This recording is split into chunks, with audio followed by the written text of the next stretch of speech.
You're listening to the Extraordinary Everyday Podcast with Wendy Johnson, episode number 4. Welcome to the Extraordinary Everyday Podcast, where women come to be inspired and motivated to become the best version of themselves and elevate the quality of their everyday.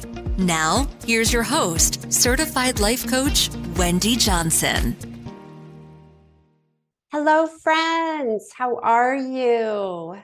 I'm doing great, and I'm really excited to be here to talk to you about our feelings and how to feel better. What most people desire is to feel better. When you ask what they really want in their life, their answer is to be happy. I think most people would agree. We would all love to be happy all of the time. I want to talk to you about being happy and all the other feelings that go along with living life. We refer to phrases such as, it just wasn't a happy day. I didn't have a happy childhood. I just don't have a happy life. When you refer to these words as something outside of you and outside of your control, it doesn't matter where we live, what we drive, who we're married to, how much money we make, if we have kids or don't have kids. All our emotions, including our happiness, are created in our minds. The world teaches us that our happiness is created outside of us by what we purchase, who we're with, what we do. If we buy that car or house, it will make us happy. Or when the weight loss clinics, fitness companies, and the diet foods are selling thinness as the secret to happiness. In my teens and 20s, I went on all kinds of crazy diets because I thought I'd be happier thin. What I really want to teach you is that the only reason why we want anything is because how we believe we'll feel when we attain it. Whatever it is you want in your life, it is because you believe you will feel better in having it. For many years, I wanted to be at peace or have a balanced life. I wanted to feel love. I wanted to feel joy. I wanted to feel contentment. I want to ask you, what emotion do you want to feel? Are you focused on something externally or something you think you need? If I were to ask you, do you think you can create any feeling you need? When I found out that my own thinking creates my feelings and nothing outside of me creates them, the possibilities for what I could feel opened up tremendously. If I could control my thoughts that I was thinking and think thoughts deliberately, I could create any emotion that I wanted. Think about the feeling that you really want to feel. Is it excited, calm, joyful, or happy? If you felt that way, how do you think it would feel in your body? When I'm talking about emotions with my clients, what I'm referring to is a vibration in the body. Really describe that emotion in your body. How does it feel? This is true for all feelings. You really want to allow yourself to feel all feelings and be able to describe them in your body. All feelings are welcome, the negative ones and the positive ones. I encourage my clients to feel their emotions. If you can feel a negative emotion and let it pass through your body, you can do anything. But most of us are afraid to feel. For me, I know I've avoided situations, I've avoided people, I've avoided anything that I thought would cause a negative emotion. But then I learned that I wasn't facing my life.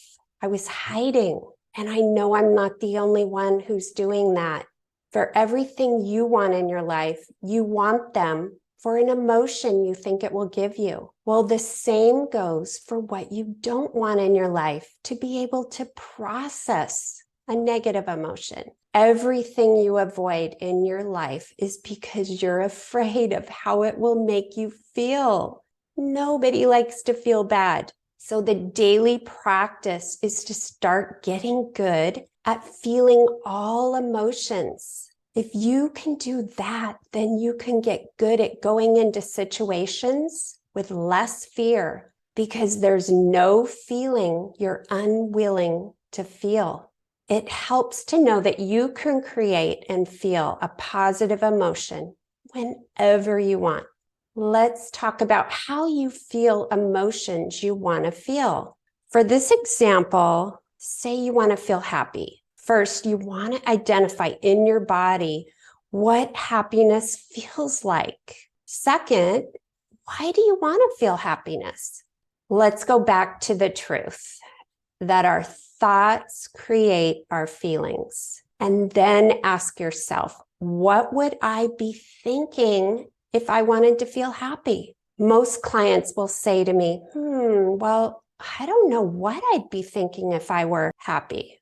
Let me rephrase the sentence to what do you think you'd be doing to be happy? I've had women say, I'd be thin, I'd win the lottery, I'd drive my dream car, I'd own a house on the ocean. Let's use the lottery as an example. Now, if someone told you you'd won the lottery, wouldn't you be feeling ecstatic, excited? Winning the lottery doesn't have to be true. You just have to believe that you won the lottery. You probably be thinking, I'll be able to go to all the places I've always wanted to go. My life is going to be amazing. I'll never have to worry again. The truth is that none of us ever have to worry. And worrying is not a useful thought. It's about stuff that hasn't even happened or may never happen. So you don't have to win the lottery to not worry again. This is the secret to the universe, friends, to think thoughts to create feelings. Let's use an example. Say someone dies. It's not the person dying that makes you feel a certain way. It's the thoughts you're thinking about the person dying. That's why everybody's feelings about that person dying are different experiences, because every person has different thoughts about the person dying. If we don't know the person has passed, then we don't feel the grief because we haven't had the thoughts yet. How you decide to think about something determines how you feel about it. How you decide to think about your spouse determines how you feel about them. If you're thinking that you're grateful, appreciative, and have a joyful life, and you're an amazing person, it is because you believe and are thinking thoughts about it.